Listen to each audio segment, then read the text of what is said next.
Hello everyone. See the question number 6.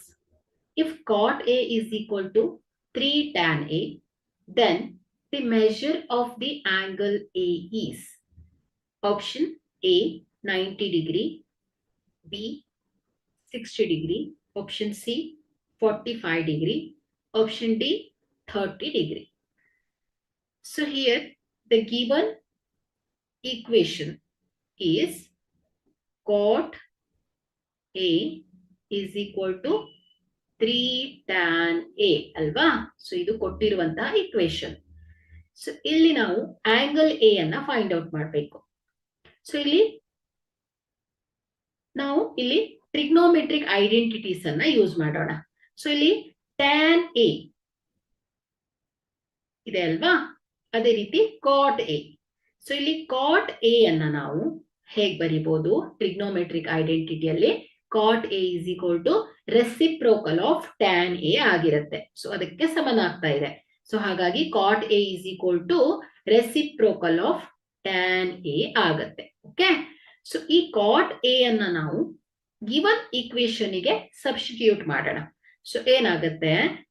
Cot A ಬದಲು ನಾವು reciprocal of tan A ಅನ್ನ substitute ಮಾಡ್ತಾ ಇದ್ದೇವೆ.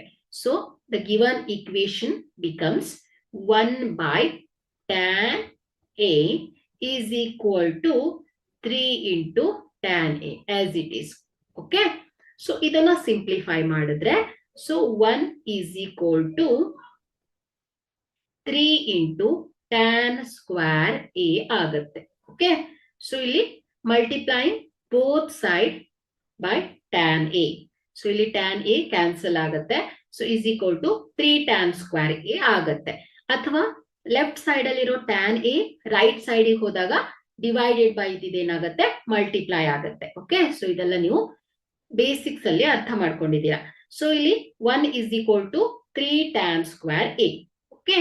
So tan square A is equal to ಏನಾಗುತ್ತೆ? So tan square A is equal to 1 by 3. Okay. So next ಏನ್ ಮಾಡೋಣ ನಾವು? ನಮ್ಗೆ ಆಂಗಲ್ ಎ ಬೇಕಾಗಿದೆ. ಸೊ ನಮಗೆ ಟ್ಯಾನ್ ಎ ಅನ್ನ ನೋಡ್ಕೊಳ್ಬೇಕು. ಹಾಗಾದ್ರೆ ನಾವೇನ್ ಮಾಡ್ಬೇಕು? ಇಲ್ಲಿ ಸ್ಕ್ವೇರಿಂಗ್ ಆನ್ ಬೋತ್ ಸೈಡ್ ಮಾಡ್ಬೇಕಾಗತ್ತೆ. So squaring both side. So ಏನಾಗುತ್ತೆ? Tan A is equal to square root of 1 by 3. So tan A is equal to square root of 1 ಅಂದ್ರೆ 1 divided by root 3. Okay. So here we determine the angle A.